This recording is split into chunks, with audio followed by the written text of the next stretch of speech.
Hello everyone! So magandang araw po ulit. Ayan, dahil nga po wala tayong gagawin ngayon, wala pa akong muna-upload na content, magko-content muna po ako ngayon. May nagtanong po sa akin kung anong totoo daw po ba lahat ng tao po ay marites.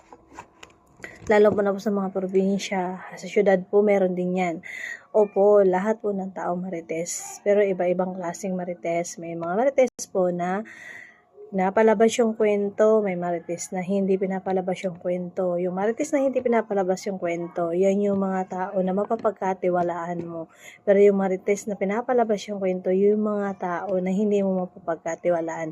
Sa panahon po ngayon, kailangan po natin mag-ingat dahil po hindi natin alam na itong mga tao nakakausap natin, pagtalikod natin, tayo naman po yung titirahin dahil po sasabihin ng iba na ay, wag mong ikwento ganito, ganon. Pero wag ka, pag marites yan, kukwento niya talaga yan, no matter what happen, kasi nga po, yun po yung kanyang nature.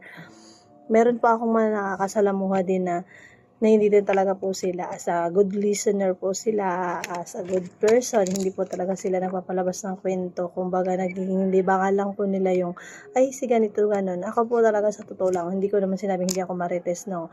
At lahat naman tayo ay marites, kasi pag may once na sa isang baryo kapag tatanong, ay, ano nangyari doon? Anong ano nito? Ay, bakit ganon? Ba't ay si ganon? Ba't ganito?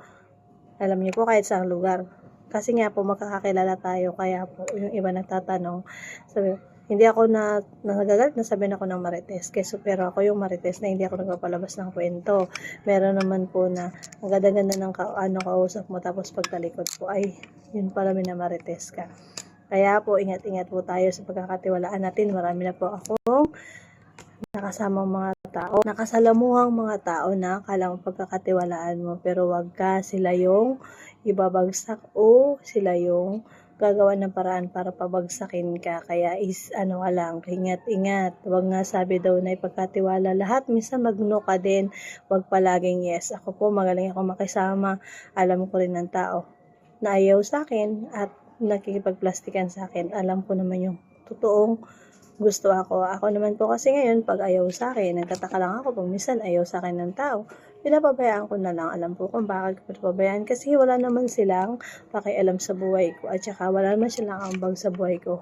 Bakit ko naman sila papansinin? Kaya sa mga nasasabing marites kayo, ganun-ganun, wag kang magalit. Kasi dalawang klase ang marites. Marites na nagpapagulo at naninira ng buhay mo.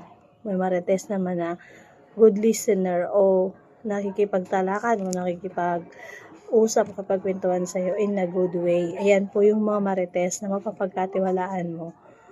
Ako po marami akong naging kaibigan pero iba-iba. Pero pag nalaman ko po na wala pong hindi po maganda.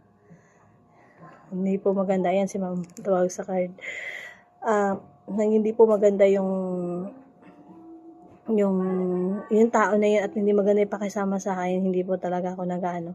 Tapos minsan pag may nagtatanong sa akin, Tedes, anong gagawin ko, ganito. Ang dami na po na nanira sa akin, na nilabas lahat halos ng sikreto ko. Pero ako po, never ko silang siniraan. Kasi nga po, alam ko sa sarili ko na pangit na siniraan ka tapos gaganti ka sa kanila. Hindi yon. Kailangan mo na i-keep mo na lang kasi may isip na kukonsensya naman po yung mga taong ganyan na bakit imamartis na yung tao nung wala namang ginagawang masama sa kanila. Kasi yan babalik at babalik sa'yo o babalik sa kanila yung ginawa nila. Yun lang po. Thank you for watching everyone. God bless.